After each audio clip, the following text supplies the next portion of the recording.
Now, I bring this up because, believe it or not, now this is a blog. This is not a radio program. This is not, and blogs can be personal interpretations, which is what this is. I mean, you hear me as often as you hear me. You know it's all personal stuff. By personal, I mean the events that I read about or witness or hear about or watch filtered through me. But I'll get personal with you again. There is such a thing as losing your innocence more than once. I know. Now, maybe it's not innocence that you lose the second or third time. Maybe it's not innocence and trust and faith that you lose the third or fourth or fifth time this happens to you, or in this case, me. But it has happened again for me. I guess it's a matter of degrees, right? You lose 10% of your innocence. You lose another 15%. These are all dependent on the situations you find yourself in as you're growing up. And it can start back in your family. But you lose 10% of your innocence here, 12% over there, 6.3% over there, 20% here, until finally you start to consider that you don't have a sense of innocence anymore. You're jaded. You've seen it all. You've heard it all. You've witnessed wars and famines and brutality and racism and homophobia and anti-Semitism and anti-this and anti-that, and you've seen it all. You found out about the Holocaust. You found about what Stalin did to 50 million Russians. You found out what Mao did to 50 million Chinese. You found out what the U.S. government did in Central America and Africa and Southeast Asia and all over the fucking world, and all of a sudden it's just like, Jesus Christ! And you found out about that, too. You found out that the Christians were the lioness sons of bitches ever. So now you're down to about 3% of your innocence, right? Somehow, you managed to hold on to 3%. And if it isn't innocence, then it's trust. And what is trust but innocence? What is faith but innocence? I trust you, Mom. I have faith in you, Dad.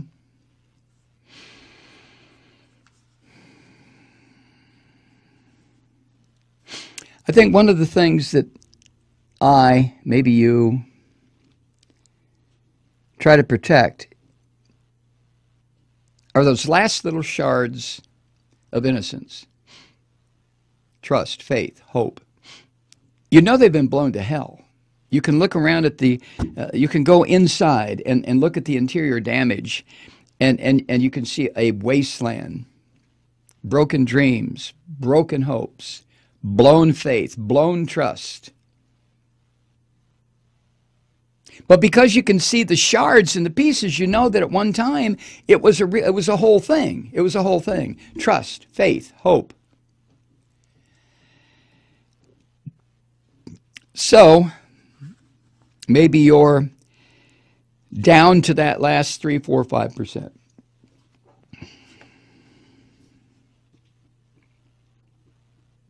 Kind of like when you're smoking reefer, huh? And you got your stash, and you've been rolling joints or using a pipe, whatever you do, and all of a sudden you look and oh, Jesus Christ, I'm down to about 3 or 4 grams. I better get in touch with my my dealer.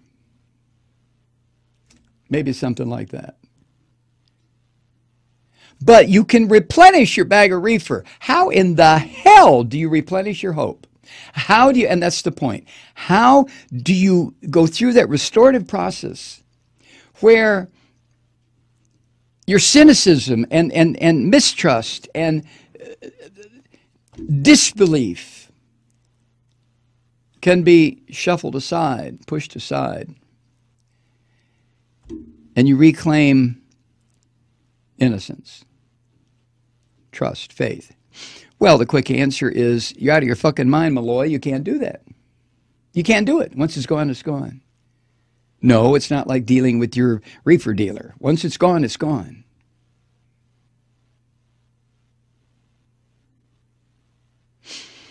I've been thinking about that quite a bit lately.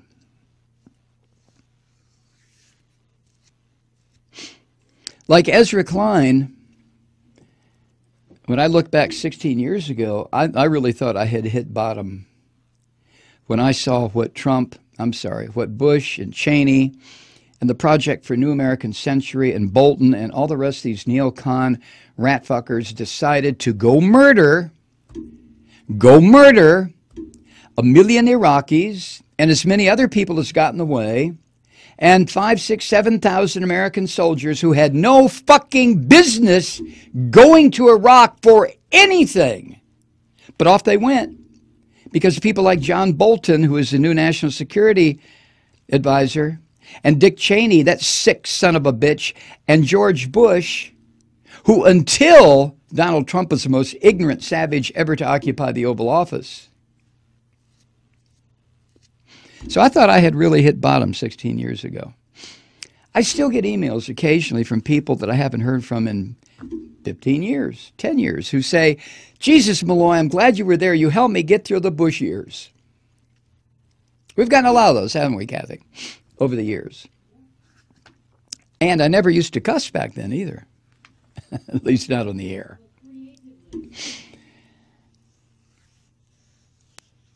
But I've discovered that no, I didn't lose everything during the Bush years. Or maybe I did, and it was like the pot dealer, and my pot dealer was Obama. You know, Obama comes in for 8 years and just a little bit of fill-up, little bit, oh, maybe. I think just his election said to me, don't be such a cynic, Mike. Don't be such a naysayer or a nihilist. Look, a black guy just got elected president in the United States. And then 4 years later, reelected. So maybe Obama was my pot dealer, you know, and he filled up just a little bit.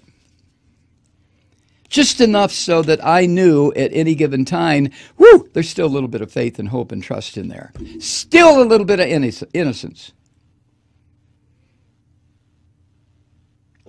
And then Trump.